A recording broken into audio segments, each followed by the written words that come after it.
Muy buenos días a todas y a todos.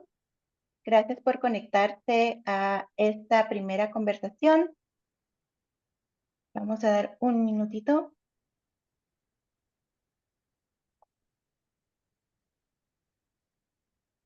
Muchas gracias por estar aquí, por su interés.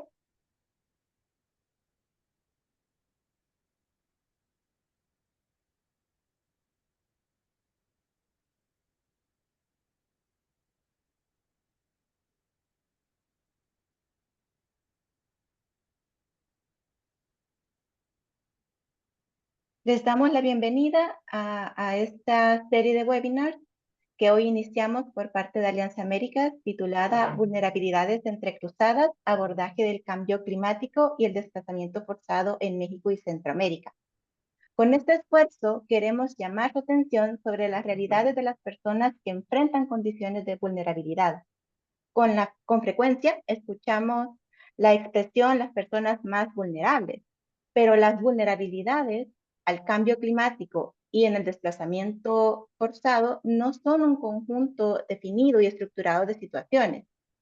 Esta serie de seminarios virtuales busca entender, desmenuzar las diferencias y realidades de las personas que viven en condiciones de vulnerabilidad y cómo exacerban los riesgos ante la crisis climática y en el desplazamiento. Buscamos con esta serie de seminarios virtuales que esto sea un recurso y una invitación para reconocer el impacto de la crisis climática y del desplazamiento en las vidas de todas las personas, destacando el impacto en las personas con condiciones de vulnerabilidad. Así que desde ya les invitamos a que puedan estar pendientes de las próximas fechas de estos eventos que tendremos y le doy la palabra a Michelle García de Access Living. Adelante, Michelle. Gracias, Geisa. Gracias por tenerme aquí el día de hoy y gracias por dejarme moderar esta serie de webinars sobre esto. Mi nombre es Michelle García, soy de Access Living, soy la manejadora o directora de organización comunitaria en Access Living y apoyo la organización comunitaria en áreas de salud, inmigración y también en vivienda. Y esto he estado con Access Living por ya 16 años. Y con este trabajo he visto tanta vulnerabilidad. También trabajamos en el área de la crisis climática y entonces, tanto personalmente como en el trabajo, hemos visto cómo esto nos impacta, ¿verdad? Entonces, por eso es que estoy agradecida de estar aquí hoy. Entonces, am, como ya digo, me da un gusto darles la bienvenida a esta primera conversación de esta serie de webinars titulada Vulnerabilidades entrecruzadas, el abordaje del climático y desplazamiento forzado en México y Centroamérica. Mi nombre es Michelle García y soy miembro, Access Living es una organización miembro de Alianza Américas. Les voy a empezar por dar un anuncio de interpretación. Les recuerdo que este evento será en español con interpretación en inglés. Entonces pueden habilitar esta función en la esquina inferior de la derecha de su pantalla en Zoom. Doy un minuto para si hay preguntas sobre eso o si necesitan asistencia. ¿Está bien? Ok. Ahora lo voy a compartir en inglés para aquellos que necesiten traducción. This event will be in Spanish with interpretation into English. You may enable this feature on the bottom right corner of your Zoom screen. Presentando a la panelista, hoy nos acompaña Jenny Chinchilla. Es psicóloga salvadoreña especializada en inclusión de personas con discapacidad, derechos de mujeres, prevención de violencia basada en género y otras áreas de desarrollo social con perspectiva de género y discapacidad. Jenny se ha desempeñado como consultora para Momentum Wheels, for Humanity, que es un fondo de población de las Naciones Unidas, Mobility International, o USA o MIUSA, entre otras organizaciones. Actualmente, Jenny se desempeña como coordinadora de proyectos para la Fundación Sendas, perdón. Le agradecemos muchísimo a Jenny que hoy esté aquí con nosotros para compartir sobre las prioridades en la protección de personas con discapacidades en contexto de la crisis climática y el desplazamiento forzado. También le invitamos a la audiencia a que hagan sus preguntas y comentarios en la sección de Q&A o de preguntas y respuestas, ya que tenemos una sección al final para responderlas. Las preguntas las voy a leer una pregunta y dar paso a la respuesta para que Jenny, la panelista, las pueda contestar. Entonces, le voy a hacer la pregunta y tendrá unos minutos para contestar a cada pregunta. Podemos empezar con las preguntas hacia Jenny. Bienvenida, Jenny. Entonces, la primera pregunta para Jenny sería, ¿cuáles son los riesgos principales que enfrentan las personas con discapacidad debido al cambio climático? Ok. Bueno, muchas gracias. Antes que nada, quiero agradecer a Alianza Américas por la atenta invitación que ha hecho a Fundación Sendas para que podamos participar de esta forma a través eh, de este rol de panelista. Como ya se me ha presentado, coordino el área de proyectos en Fundación Sendas. Bueno, ante esta pregunta, bueno, y también, perdón, agradecer a quienes se han conectado, quienes se inscribieron. Hubo mucho interés esta semana de personas con discapacidad y sin discapacidad interesadas e interesados en conocer del tema. Sobre la pregunta que cuáles son algunos de los riesgos principales que enfrentan las personas con discapacidad debido al cambio climático, me gustaría antes que nada definir para que todos nos quede claro eh, qué es discapacidad y quiénes son las personas con discapacidad, porque de pronto la pregunta puede conllevar a qué inquietud, bueno, que las barreras o los riesgos no son los mismos para el resto de las personas. La pregunta es, no son los mismos, porque las personas con discapacidad, no por nuestra situación de discapacidad en sí, nos enfrentamos a mayores riesgos, sino que por las barreras que enfrentamos. La Convención sobre los Derechos de las Personas con Discapacidad nos define con un enfoque de derechos humanos qué podríamos entender por discapacidad y quiénes son las personas con discapacidad. En ese sentido, define que la discapacidad es un concepto, es decir, no es la persona, es un concepto que evoluciona, es una palabra, la discapacidad, que ha venido presentando variaciones y evolucionando a través del tiempo. Hoy por hoy se le comprende que ese concepto se fusiona a la misma persona con cualquier característica eh, física, fisiológica, que no pueda caminar, ver, escuchar, hablar. Entonces, esa característica o deficiencia, como lo llama la convención, viéndolo desde un punto médico, cuando interactuamos con las barreras en el entorno, sean estas barreras físicas de la comunicación,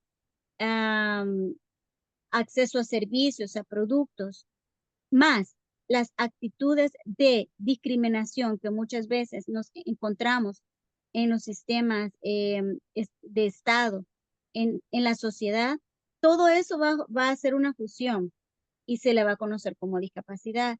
Es decir, que yo como persona, yo soy una persona usuaria de silla de ruedas, no tengo una discapacidad o no estoy en una condición de discapacidad por el solo hecho de no caminar, sino que porque el entorno no es amigable y no es accesible para poderme desenvolver en igualdad de condiciones con las demás. Por lo tanto, si movemos ese contexto o ese concepto, por así decirlo, al contexto del cambio climático y todos los riesgos que esto conlleva, pues nos encontramos con mayores riesgos. Uno de estos es la falta de información accesible para conocer sobre las alertas tempranas Hemos tenido en El Salvador hace 2 semanas una emergencia nacional, hace 3 semanas casi. Y en esa emergencia nacional hubieron conferencias de prensa desde las entidades rectoras en el medio ambiente y protección civil, y no se contó con interpretación de lengua de señas para que personas sordas tuvieran acceso a la información en igualdad de condiciones. Y así podemos ir enumerando una serie de barreras, riesgos con los que nos enfrentamos las personas con discapacidad, sumado a los lugares donde vivimos.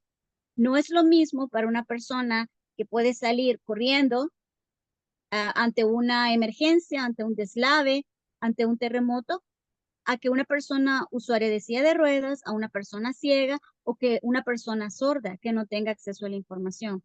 Entonces, es importante pues que con esa pregunta primero definiéramos quiénes son las personas, qué es discapacidad, quiénes son las personas con discapacidad, y ahora creo que ya tenemos un marco más grande, ¿verdad? De por qué nos enfrentamos a mayores riesgos. Gracias, Janine, por esto. Y gracias por ampliar ese panorama. La segunda pregunta entonces es, ¿cuáles son las principales barreras que enfrentan las personas con discapacidad en el acceso a los servicios médicos durante situaciones de emergencia, como desastres inducidos por la crisis climática? Sí, ya lo decíamos, ¿verdad? Esas barreras que enfrentamos, quizás no solamente durante las situaciones de crisis, ¿verdad? De riesgo, de desastres por el cambio climático, sino que es un continuo de todos los días a lo largo de nuestras vidas, en los diferentes grupos etarios de las personas con discapacidad desde que nacemos o adquirimos una situación física, auditiva, psicosocial, y que ya pues nos conlleva a vivir en una condición de discapacidad. Desde ese momento nos enfrentamos a múltiples barreras, no solamente en el entorno médico, sino que en los otros áreas de la sociedad. Y, y quizá voy a ir más allá. Somos las mujeres con discapacidad la que más barreras nos encontramos. Sabemos que en nuestros países latinoamericanos todavía persiste esas conductas, ¿verdad? Machistas, estas conductas de discriminación hacia las mujeres en general, y para las mujeres con discapacidad lo es mucho más. En ese sentido, en los centros médicos, al no contar con una rampa de acceso para personas usuarias de silla de ruedas, con no contar con el personal médico capacitado de cómo tratar a una persona con discapacidad. Y no estamos hablando de tratos especiales, no queremos tratos especiales, sino que cómo interactuar en términos de accesibilidad, de no utilizar un lenguaje peyorativo, de no revictimizar a la persona con discapacidad. Un ejemplo, cuando una mujer, por ejemplo, va a pasar consulta, no es este el tema, pero aplica, que va a pasar una consulta por una situación de embarazo, por ejemplo. Una de las cosas que suele decir el personal médico es, ¿y que acaso no se quiere? ¿Por qué no se cuida? ¿No le basta a usted como mujer con discapacidad luchar con su propia vida y ahora quiere traer a otro ser a este mundo? Entonces, esas palabras, así, ese lenguaje peyorativo, discriminativo, a veces con connotaciones de burla hacia la persona con discapacidad. Y quizás a veces no es tanto de burla, sino que el desconocimiento puro. Entonces, no solo estamos hablando de barreras en físicas, tangibles, en los entornos médicos, sino que estamos hablando de esas barreras de conocimiento, del desconocimiento que el personal médico no tiene a la hora de atender o interactuar con una persona con discapacidad. Digamos que en estos espacios o en estas situaciones de crisis, se tiene que atender la salud mental. Sería bueno e interesante hacernos la pregunta, ¿cuántas personas profesionales en psicología saben lengua de señas salvadoreña lesa para atender a una persona sorda en una situación de crisis? qué tipo de servicio le va a brindar. Entonces, todas estas cosas nos llevan a pensar, ¿verdad? No solo se trata de entornos físicos accesibles, sino que el acceso a la información desde que la persona ingresa a ese lugar, a ese centro médico, durante la atención y a la hora de salir. Gracias. Jenny, creo que toca unos puntos muy, muy importantes. Yo, al igual como una persona con discapacidad, como mujer con discapacidad, he pasado por varias situaciones de las que ha nombrado y conozco a gente igual. Entonces, sí, el hecho de que los médicos piensen por una que saben más que nosotros, ah, y nos quieran como ser, como disminuir el hecho de que nosotros no conocemos nuestros propios cuerpos, nuestra propia discapacidad, y que ellos saben qué es lo que es mejor para nosotros y que no entendemos lo que ellos nos quieren decir en cuestión de salud médica. Eso es algo que realmente siempre hemos enfrentado a esa barrera en recursos o en servicios médicos, ¿verdad? Entonces, creo que eso es muy, muy importante. En cuestión de mujer, cuando va uno al hospital, ay, a mí me han dicho cada cosa, pero usted no puede tener hijos, ¿para qué se quiere hacer cualquier chequeo? Y yo soy como que, ¿quién dijo que no puedo tener hijos? Nada más por tener una discapacidad. Pero bueno, cada quien, ¿verdad? Ah, Sí, y sabe que Michelle, que muchas veces el personal médico y la sociedad en general no busca empoderarse, no busca capacitarse y o suelen capacitarse a través con otras fuentes que pueden ser buenas, pero no incluyen a personas con discapacidad. Por lo tanto, es bueno y aprovechamos a hacer ese llamado, ¿verdad? Al personal médico, a profesionales de diferentes disciplinas profesionales que brindan servicios públicos en una comunidad a que se capaciten y que busquen a las mismas organizaciones de personas con discapacidad que se les capacite, que se generen programas y procesos formativos en las que además se incluya laboralmente, que se contraten a facilitadores con discapacidad de cómo enseñar, cómo interactuar con personas con discapacidad, que aprendan la lengua de señas salvadoreña lesa, ya que es un deber. La misma Convención sobre los Derechos de las Personas con Discapacidad hace un llamado a aquellas personas y profesionales que brindan atención, a que se empoderen, que se capaciten de cómo interactuar con las personas con discapacidad. exacto. Gracias. Voy a seguir con la siguiente pregunta, que sé que tenemos varias. Bueno, ¿cómo pueden los refugios y centros de emergencia mejorar sus instalaciones y servicios para atender adecuadamente a las necesidades de personas con discapacidad, especialmente en términos de accesibilidad y recursos médicos? Creo que ya hablamos un poco de esto, pero extendiendo. Claro, ya hemos abordado un poco.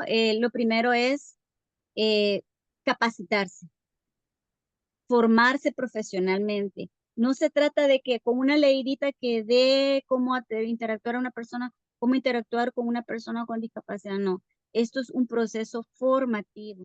Realmente el personal médico y otros profesionales, otras profesionales en diferentes áreas, no se imaginan el mar de posibilidades en su crecimiento personal y profesional que se niegan cuando no prestan importancia al capacitarse. No se imagina que eso les puede abrir más puertas, porque cuando las personas con discapacidad, las organizaciones, por ejemplo, ejecutamos algún proyecto y de pronto queremos tener aliados para nuestras conferencias, nuestros proyectos, nuestros paneles, eh, identificamos a profesionales con discapacidad que tengan conocimientos en el tema de discapacidad, que Ujú. tengan un nivel de profesionalismo, ¿ya? Entonces, redundamos, ¿verdad? De que es importante que los profesionales se capaciten, se tomen muy en serio. Por ejemplo, este webinar es parte de un proceso formativo, empezar a conocer desde la misma experiencia de las personas con discapacidad. Lo otro es que saber el marco legal conocer el marco legal que tenemos en El Salvador. Es muy importante. Todo lo que hemos hablado en estos momentos o lo que yo estoy diciendo no es cuestión del invento, porque se nos ocurrió o porque es solo nuestra experiencia vivencial, no. Está sustentado por experiencias vivenciales a través de la historia y también documentado en investigaciones. Además, El Salvador cuenta con una legislación rica en discapacidad. Tenemos normativas sobre accesibilidad que dan los parámetros para que tantos entornos físicos, arquitectónicos, de transporte, de comunicación sean accesibles. Se cuentan con políticas de educación inclusiva. Se cuenta con la misma convención. El Estado salvadoreño ha ratificado, ha hecho parte de su legislación a la Convención sobre los Derechos de las Personas con Discapacidad, de la Convención Interamericana contra todas las formas de discriminación hacia las personas con discapacidad. Tenemos otros convenios que de forma transversal o asignan algunos de sus artículos a enfocarse a la persona con discapacidad. Entonces, tenemos riqueza en legislación, pero se desconoce, no se practica. Me llama la atención que en El Salvador a veces se sigue construyendo edificaciones o realizando modificaciones a edificios y se pasan por alto las normativas de accesibilidad. Te entiendo Acabo de estar perfecto. en una edificación reciente, nueva, inauguradita, así de paquete, y faltaba bastante unas rampas con gradas, o sea, imagínense, unas rampas con gradas, baños con puertas angostas, donde no, mi silla de ruedas es pequeña, apenas entro yo, no tiene las medidas necesarias.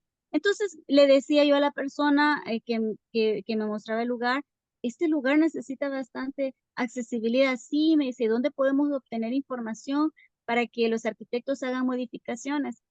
Nosotros no sabemos o es algo que hay que buscar internacionalmente. No, tenemos las normas al entorno físico aprobadas y creadas y aprobadas por el organismo rector normalizador en El Salvador y por la entidad rectora en discapacidad, que es el Consejo de Atención a la Persona con Discapacidad, con AIPD. Es decir, son instrumentos legales, políticas que ya existen en nuestro país. No hay que andar buscando por otros lados, ya está en el país. Entonces, es ahí la base del empoderamiento, porque si alguien no conoce la ley, ¿cómo la va a poner en práctica? ¿Cómo la va a consultar para crear entornos accesibles, servicios accesibles, productos accesibles? Gracias. Me pone mucho a pensar, por ejemplo, aquí, yo estoy en Estados Unidos, pero aquí también está la ley de americanos con discapacidad, pero te quedas a veces de, pues sí está, ya vamos a cumplir este 26 de julio, cumplimos 34 años de que se estableció la ley y hay muchísimos lugares donde no se enfuerza la ley y como dices, hay establecimientos que están construyendo y aún batallan que no hacen caso hacer los lugares accesibles, ya sea vivienda o cualquier lugar público. Es increíble y la noción de que dicen, oh, es que no sabíamos, no conocíamos que, y dices tú, pero si ya tiene 34 años la ley, ¿cómo carambas no vas a No, conocer? sí. Y ¿sabe qué es lo curioso? Que muchas de estas personas que trabajan en estas entidades públicas o privadas son especialistas en discapacidad, que ese es el cargo que se les ha dado para atender proyectos o áreas o departamentos y no saben nada del tema de discapacidad. Entonces, no Exacto. es discriminarles, sino que es hacerle un llamado de que desde luego están en estos cargos, o sea, con mayor razón, tienen que prestar esa importancia urgente e inmediata de empoderarse para ejercer ese cargo y brindar ese servicio como debe de ser. Exacto. Muchísimas gracias. Y me da muchísimo gusto escuchar que en El Salvador ya existen estas leyes establecidas, porque sabemos que en otros países no hay este tipo de reglas establecidas y que tienen que seguir luchando para que las haya, ¿verdad? Sí. Entonces, gracias por darnos eso. Bueno, continuamos con las preguntas y tal vez van a ser un poco repetitivas, pero es bueno seguir agregando a la conversación para que nos eduquemos. ¿Cuáles son las mejores prácticas en términos de crear comunicaciones accesibles y equitativas para las personas con discapacidad frente a los riesgos y barreras particulares que enfrentan en estas situaciones? Bueno, em, una de las mejores prácticas que consideramos es aquella que conlleva nuestra frase eslogan: nada de las personas con discapacidad sin las personas con discapacidad. Es decir, que toda acción, que todo proyecto, que toda implementación de un programa en un país, en una comunidad, sea implementado por una organización local, internacional, organismo internacional, empresa privada, entidades públicas. Muy bonito puede ser la intención de ayudar a las personas con discapacidad, etcétera. Pero si se sigue posicionando a la persona con discapacidad como una simple espectadora, como una simple beneficiaria, no estamos haciendo gran cosa, porque no estamos rompiendo aquellos paradigmas tradicionales de hacer cositas por las personas con discapacidad porque los pobrecitos y hay que ayudarles. No. El enfoque de derechos humanos hoy por hoy exige que toda acción conlleve la participación plena y efectiva en igualdad de condiciones de las mismas personas con discapacidad. Es decir, que participemos en el diseño, en la investigación, en la implementación, en la ejecución y en el seguimiento de proyectos y programas con nuestra participación activa. Quizás nosotros como Fundación Sendas, como organización de personas con discapacidad, tenemos muy buenos ejemplos de buenas prácticas con organizaciones, organismos internacionales. Podemos mencionar el Fondo de Población de las Naciones Unidas, UNPA en El Salvador, con quienes hemos realizado acciones de empoderamiento sobre los temas de salud sexual y reproductiva, prevención de la violencia, también con el Fondo Global Verde y Momentum Will for Humanity, con entidades como USAID también, donde estamos implementando proyectos de reducción de riesgos de desastres, donde se nos ha incluido a nosotras como personas con discapacidad y a través de nuestra organización convocar a otras organizaciones de la sociedad civil de nuestro país para que participen activamente, ya no como espectadores, sino que como protagonistas. Y ahorita pues con ustedes como Alianza América, que no está hablando del tema sin una persona con discapacidad, sino que ha respetado el hecho de invitar a una panelista con discapacidad, sea yo u otra persona.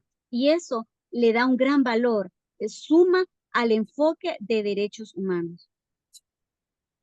Gracias, sí, muy importante, ¿verdad? Y nosotros estamos muy agradecidos como Cambiando Vidas, Access Living, de que Alianza Américas ha tomado también, que somos parte de Alianza Américas por ya muchos años y que hemos sido parte de esta jornada de trabajo con, no nada más con Alianza Américas, pero ahora con con estos webinars y este tipo de trabajo que estamos haciendo en conjunto.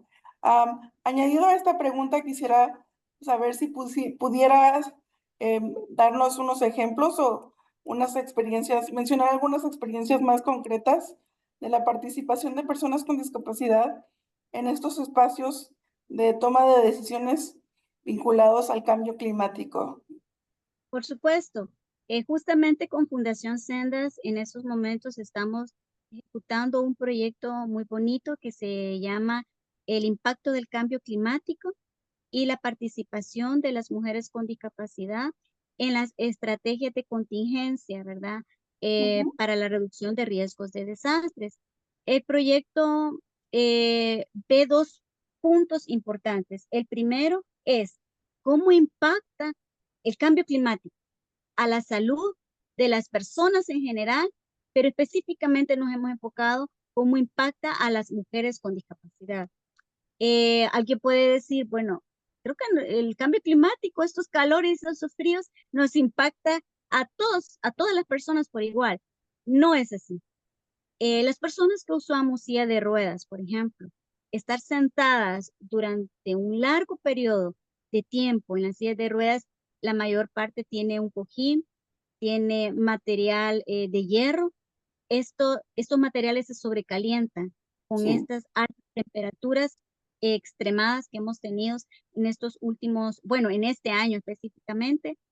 Luego hay personas también que tienen aparatos ortopédicos o implantes de aluminio adentro, ¿verdad? Por alguna fractura, etcétera. Entonces, cuando hay demasiado frío es a la inversa, tiende también a afectar.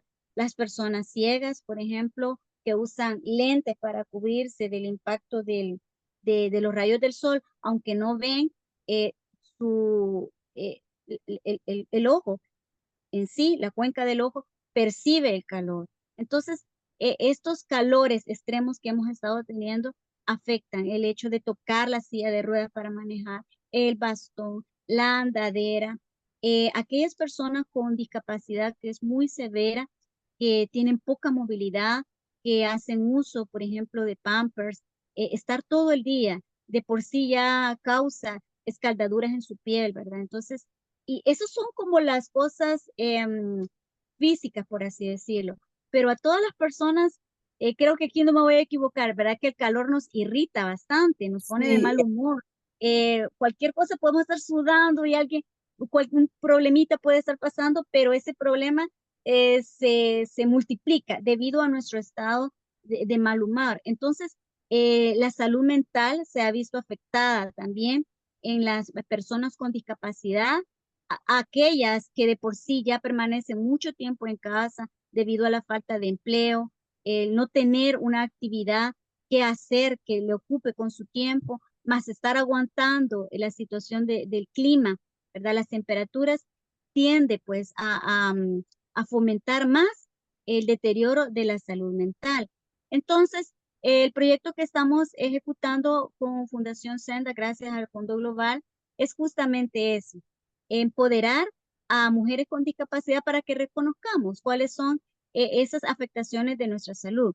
Pero eso no solo la parte de identificar, también es de identificar cómo las mujeres con discapacidad podemos proponer a las entidades rectoras en gestión de riesgos aquellas estrategias que conlleven a incluirnos en los planes municipales, ¿verdad?, de gestión de riesgos, porque es una realidad lo del cambio climático. Y déjenme decirles que ahora el concepto ya cambió de cambio climático a crisis climática.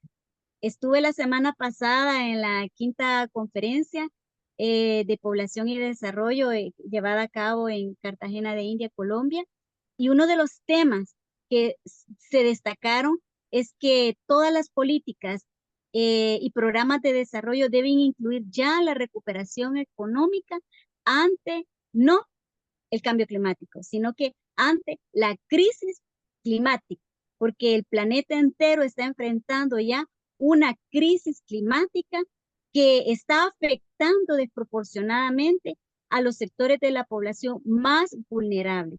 Entre estos, por las razones que ya expliqué, las mismas personas con discapacidad y dentro de las mismas personas con discapacidad, en múltiples formas, a las mujeres con discapacidad. Entonces, con el proyecto estamos identificando cuáles son esas estrategias que los estados deben de tomar en cuenta. Vamos a producir material audiovisual con mensajes desde las mismas personas con discapacidad, llamados de atención a la sociedad a no botar basura donde no deben botarla, a sembrar más árboles. Entonces, ya posicionar a la mujer con discapacidad no como la espectadora, sino que también nosotras podemos dar aportes significativos en esta crisis que estamos viviendo. gracias, Jenny. Muchísimas gracias por esa ampliación. Me da muchísimo gusto que estén incitando a la mujer y a la comunidad en sí para que aporten a esta crisis climática, como bien lo dices. Sí, yo compartía con una compañera de Alianza Américas precisamente, que al menos aquí, por ejemplo, en Chicago, el clima cambia cada rato, ¿verdad? Nieve un día, sol otro día, o sea, el clima cambia.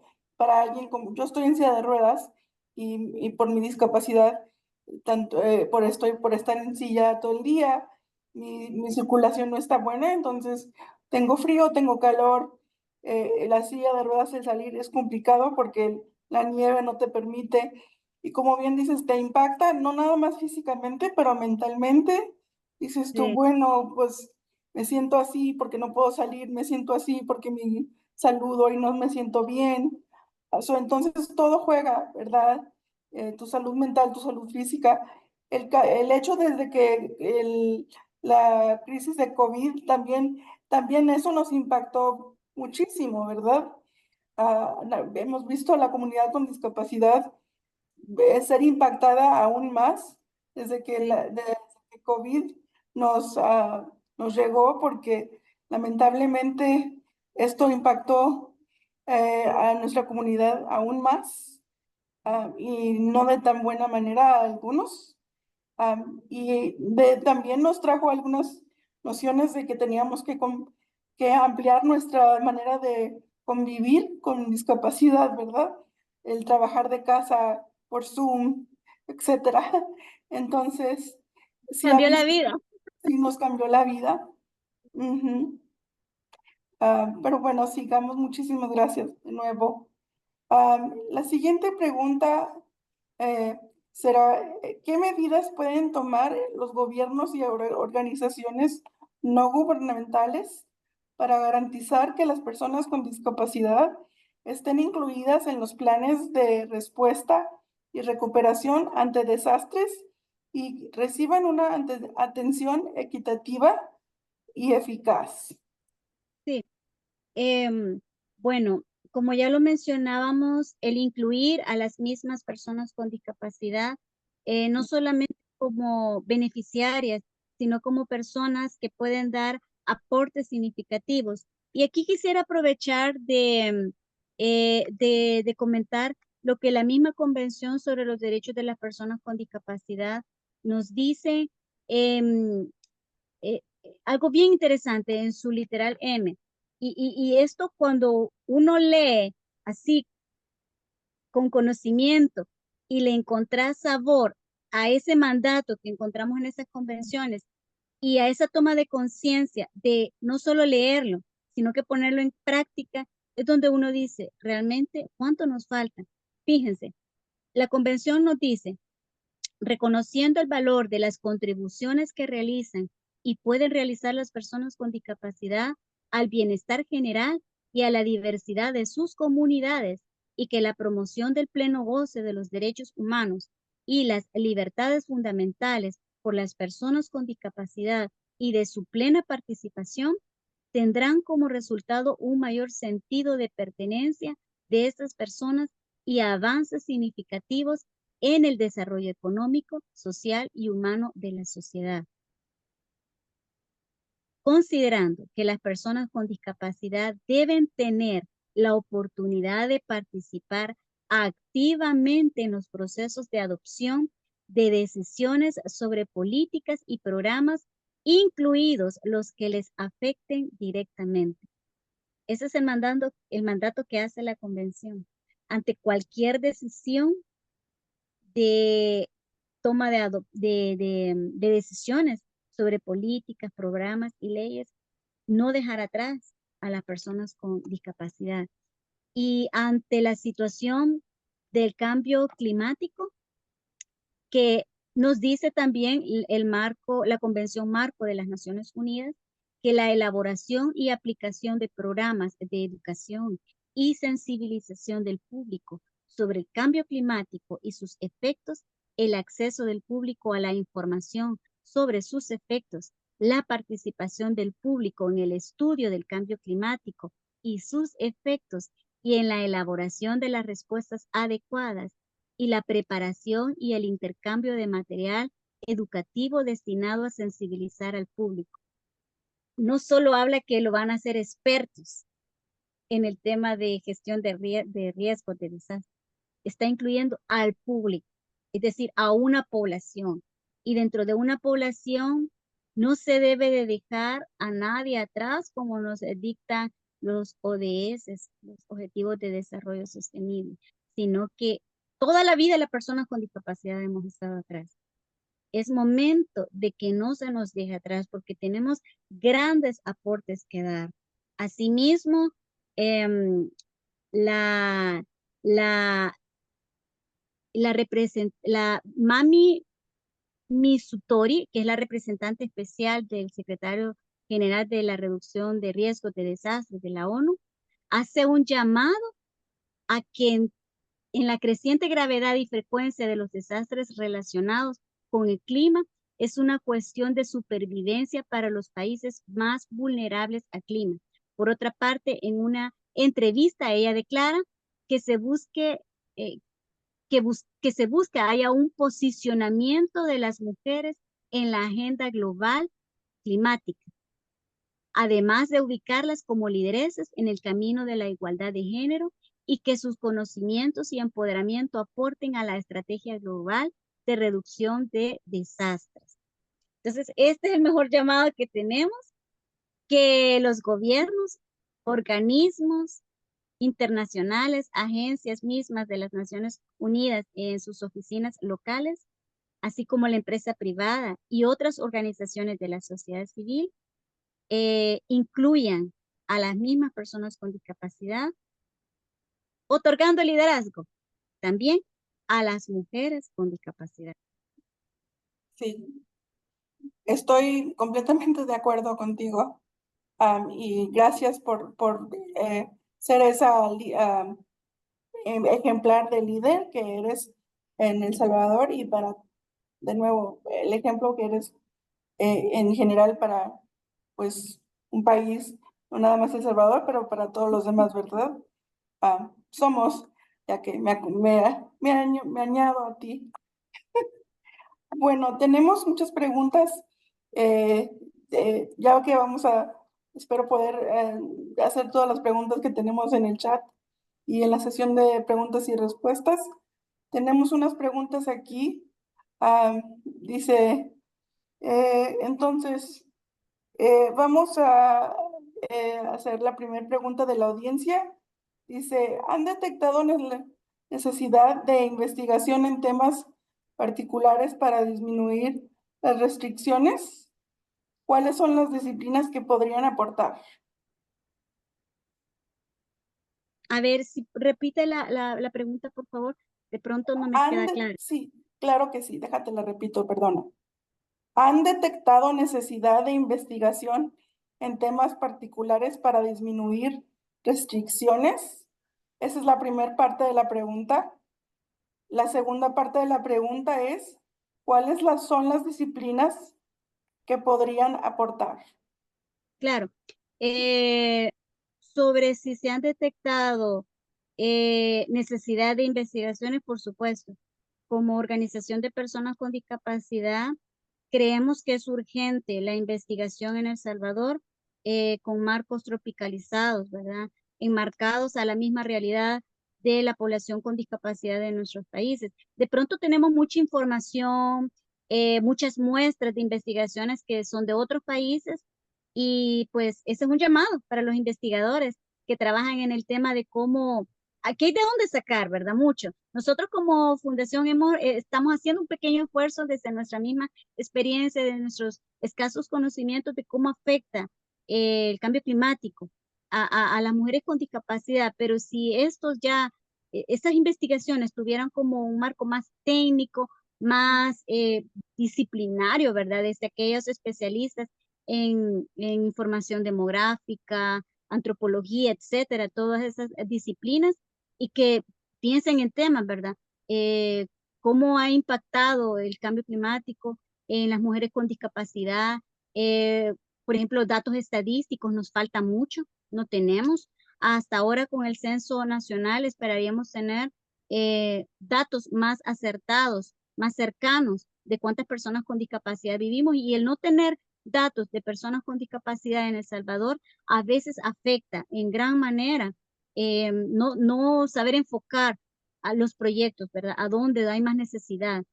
Entonces, Las disciplinas que se pueden ver involucradas, pues hay investigadores que trabajan en el tema de la salud mental, en el tema de la recuperación económica, por ejemplo, el impacto económico. Tuvimos estas 2 semanas de lluvia y nosotros, como personas con discapacidad, nuestra organización recibió varios comentarios de personas con discapacidad afectadas que no tienen trabajo en sí formal y que dependen de trabajos de emprender, por ejemplo, de salir a vender a la calle, y que por las lluvias que tuvimos dejaron de desempeñar su actividad económica que les genera ingresos económicos de un día, y que por esas lluvias dejaron de percibir ese dólar, esos $2 para su alimento diario. Entonces, nadie dijo nada en El Salvador Ujú. sobre esto. Nadie mencionó de qué forma ha impactado, de qué forma se puede ayudar en la recuperación económica a los sectores más vulnerables. Todos hablaban de que iban a tener feriados, aparte de la emergencia nacional, que el feriado del día del papá, de no sé qué, de que sí que allá. Muy bien, y qué bien por aquellas personas que tienen un trabajo formal y que gozan de estas prestaciones de vacaciones, feriados, pero ¿de qué de aquellas personas con discapacidad que por sí su situación socioeconómica ya es crítica por no contar con un empleo? Y ante estas situaciones de crisis, emergencia nacional, donde todo se para, su situación es mucho más grave. Entonces, eso sería importante investigar. Gracias. Sí, sí, gracias por esa respuesta. Mira, como tenemos muchas preguntas, te voy a dar con la siguiente pregunta, lo más rapidito, porque no quiero que se nos vaya a pasar el tiempo. Mira, dice, ¿cuál sería una estrategia para abordar las barreras limitantes a una persona con discapacidad menos visible? ¿Cómo pueden ser los aspectos cognitivos? Sí. mm, Las personas con discapacidad nos enfrentamos a múltiples barreras, dependiendo de nuestra discapacidad. Por ejemplo, en el caso de las personas que usamos silla de ruedas, bastones, andaderas, nuestra mayor barrera va a ser no tener acceso al transporte, por ejemplo, por no ser accesible, entornos físicos. Si nos vamos al caso de personas sordas, una de sus principales barreras es no contar con interpretación de lengua de señas salvadoreña lesa, pero yendo más allá, el hecho de que no esté alfabetizada en lengua de señas, que no se le dé su derecho a que se alfabetice en ello. En el caso de las personas con discapacidad visual, el no ser alfabetizadas en comunicación braille, ¿verdad? No tener sus ayudas técnicas, tanto como bastones, un proceso de rehabilitación que le permita ser lo más independientemente posible. Y aquellas discapacidades que son menos visibles son aquellas que justamente son las discapacidades de índole intelectual y psicosocial. ¿Por qué? Porque nadie les ve que tienen una silla de ruedas, que tienen un bastón. Entonces, no tiene nada, todo está bien, todo está normal, no pasa nada. Pero las personas con discapacidad intelectual y personas con discapacidad psicosocial o mental enfrentan muchas barreras. Una de estas, el no contar con información amigable.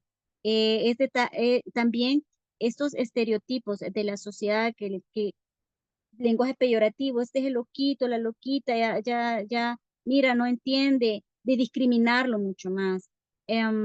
También no contar con procesos formativos acordes a su proceso de aprendizaje, ¿ya? Entonces, estas estrategias deberían de conllevar, volvemos al principio, a empoderar al personal médico, rehabilitador, de docencia. No se trata de una educación especial donde se aparten a todas estas personas, sino que puedan estar incluidas, pero con ajustes razonables que les puedan ir al ritmo, que puedan apoyarles ir al ritmo de otras personas o a su propio ritmo, con ajustes razonables de accesibilidad. Por ejemplo, nosotros cuando realizamos nuestros talleres, siempre asignamos a personas voluntarias, siendo a veces las mismas personas con discapacidad, que brinden asistencia personalizada Claro. a personas con discapacidad intelectual. Por ejemplo, si hay que leer un texto, la persona, su acompañante, esta persona voluntaria le lee la información y le explica en vocabulario amigable. También si a mí me toca dar un tema igual, explicarlo, ¿verdad? Con dibujitos, preguntarle, mira tú cómo expresas, porque todas las personas expresamos de diferentes formas nuestras ideas, pensamientos y opiniones a través del dibujo, la música, la parte artística. Entonces hay muchas formas de cómo explicarle a una persona. Por ejemplo, aquí estamos presentando unas fotografías donde realizamos nuestro reciente taller sobre el empoderamiento a mujeres con discapacidad ante el cambio climático, y mujeres ciegas están recibiendo ahí su diploma después de haber recibido esta formación. Muchas de ellas, en su mayoría, nos dijeron que era primera vez que recibían un proceso formativo sobre el cambio climático. No sabían incluso el término, qué significaba cambio climático. No sabían que existía una convención marco de las Naciones Unidas y del cual El Salvador es estado parte sobre el cambio climático. Aquí vemos a una de nuestras compañeras de la red de mujeres y de junta directiva otorgando un diploma de participación a una mujer ciega por haber participado en los talleres. Si podemos ver otras fotografías. Y aquí seguimos, aquí tenemos a una dentro de las compañeras, una persona con síndrome de Down, una persona con discapacidad intelectual, una joven que participó en igualdad de condiciones. No se trata de que cuánto aprendió esa persona, ¿verdad? Sino que qué es lo concreto que se llevó de aprendizaje ese día, que lo pueda hacer propio a su vida y que se le haya dado la oportunidad de participar. Aquí vemos a otras compañeras. Ahí estamos en un taller de esos que hemos tenido recientemente con una organización internacional que es Momentum Will for Humanity, donde se están revisando las políticas y planes de evacuación y alerta temprana de 5 municipios de intervención en El Salvador. Entonces, todas las personas con discapacidad que estuvieron participando dieron sus aportes para cómo estos políticas, estos protocolos municipales pueden ser más inclusivos a sus comunidades. Ahí tenemos a personas con discapacidad intelectual y otros tipos de discapacidad. Entonces son todas esas cosas las que se tiene que tener en cuenta a la hora de llevar un mensaje a una población. Pensar qué tipo de ajuste razonable, de qué forma se lo voy a explicar para que le quede clara la información. Gracias. Y me da muchísimo gusto ver que los compañeros han hecho todo esto. Bueno, ahora, ¿nos podrías dar algunos ejemplos de países o medios de comunicación que existen, en donde existe una cultura de difusión que es respectiva a las realidades y experiencias de personas con discapacidad? Bueno, algunos países, es bien curioso, estábamos viendo hace poco unos países no me acuerdo si era Suecia, de esos países de Europa, ¿verdad? Estos países nórdicos, donde los noticieros, cuando están dando la noticia y todo, está el recuadro de la interpretación de lengua de señas, el intérprete. Aquí en El Salvador solo tenemos un medio de comunicación que brinda sus noticias con interpretación de lengua de señas. Entonces, la interpretación es que, digamos, yo soy la que está presentando la noticia. Y por aquí el recuadrito del intérprete apenas se alcanza a ver. Entonces, se tiene uno que acercar así para alcanzar a ver las señas. Imaginemos que la persona sorda, aparte de que es una persona sorda, tiene una baja visión u otro tipo, usa anteojos, se le dificulta bastante ver ese recuadro. Entonces veíamos que en estos países de Europa es al revés. El recuadro de la persona intérprete es el grande y el recuadro de la presentadora de la noticia es el pequeño. ¿Ve? Entonces va enfocada esa comunicación a atender ese requerimiento de accesibilidad de la persona sorda. Porque el resto de la población está escuchando, está viendo, no hay problema, ¿ya? Entonces, así hay otros ejemplos de alertas tempranas. Por ejemplo, yo he estudiado, he tenido la oportunidad de estar en Estados Unidos y ahí conocer las alertas, por ejemplo, para las personas sordas. De pronto, aquí hay una alerta, yu, yu, yu, yu. La persona oyente la va a poder escuchar, pero una persona sorda, ¿no? Entonces está el sistema de luces, ¿verdad? Tal color significa eso, tal color lo otro.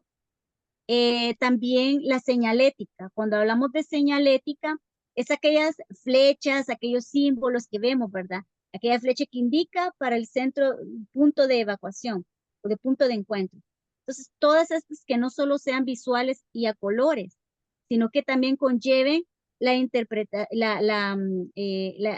los puntos del braille, ¿ya? Sí, Para que una persona ciega pueda darse por entendido. Ah, esta es la ruta de acceso. Por aquí me debo de ir, por aquí no. sí, sí. Estos son Este, ejemplos muy interesantes. gracias, gracias. Am, la siguiente pregunta, sé que ya se nos está terminando el tiempo, so por eso estoy un poquito rápido. ¿Cómo podemos hacer valer los derechos de personas con discapacidad en situaciones de riesgo si no nos toman en cuenta muchas veces porque no hay sanciones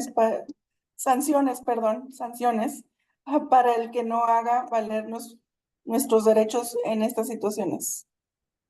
Sí, esa es una pregunta muy complicada, no porque no sepamos cómo contestarla, sino que porque es una realidad que nos está afectando en El Salvador. Tenemos convenciones, tenemos una ley especial de inclusión a la persona con discapacidad.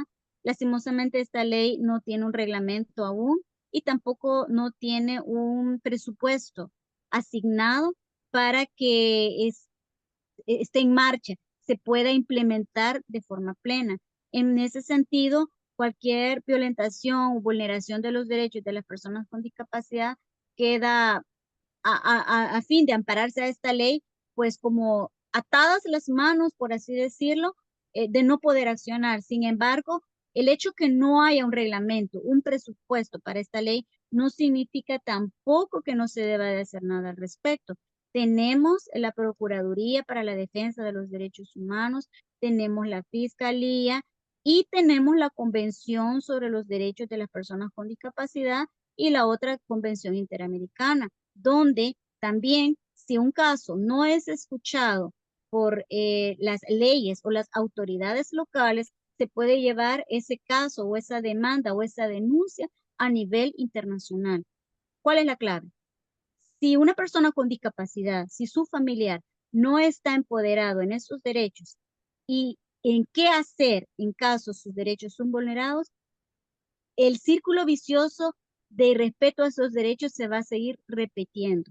Entonces la clave es el empoderamiento, tomar conciencia de que yo como persona con discapacidad o como un familiar o una madre, un padre, cuidador, cuidadora de una persona con discapacidad, tengo una responsabilidad conmigo mismo, ¿ya?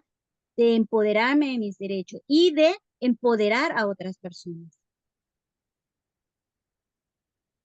Gracias, Jenny, gracias. Bueno, se nos está terminando el tiempo acá, y queremos primero que nada agradecerte por todo el tiempo que viniste dándonos aquí para explicarnos todo el trabajo que has venido haciendo. Pero tenemos que lamentablemente cerrar aquí las preguntas y pedir disculpas por por las preguntas que no pudimos alcanzar a abordar. De nuevo, te damos gracias por los aportes en el tema tan importante que nos ayudaste a abordar y la participación de la audiencia también. Les agradecemos. Y antes de terminar, les quiero invitar a la próxima sesión de esta serie de webinars que se enfocan en se va a enfocar en las infancias y la niñez. Esta sesión será el próximo 14 de agosto y les vamos a compartir la información en el chat para la inscripción. Sí, de nuevo, muchas gracias, Jenny.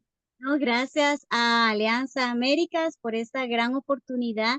Quiero agradecer a todas las personas que se inscribieron, que estuvieron ahí dando likes, corazones. creo que he tocado un tema donde la persona que está escuchando nos hemos sentido identificadas. Y eso es lo bonito de que seamos nosotras mismas como personas con discapacidad que abordemos estos temas desde nuestras propias experiencias. Así que un saludo cordial a mis colegas de Fundación Sendas, Organización de Personas con Discapacidad. Un saludo cordial a las organizaciones y entidades que brindan servicios en nuestro país y que hacen una gran labor y con quienes hemos estado realizando algunos proyectos en conjunto. Sigamos adelante y felicitaciones a ustedes por esta serie de webinars que sin duda están empoderando, culturizando a nuestras comunidades. Y gracias también a aquellas personas que se conectaron de otros países. Muchas gracias. Gracias, Jenny. Y vamos a poner tu información para los que se quieran seguir en contacto contigo para que se unan al gran trabajo que haces. Muchas Gracias. gracias. Buen día. Gracias.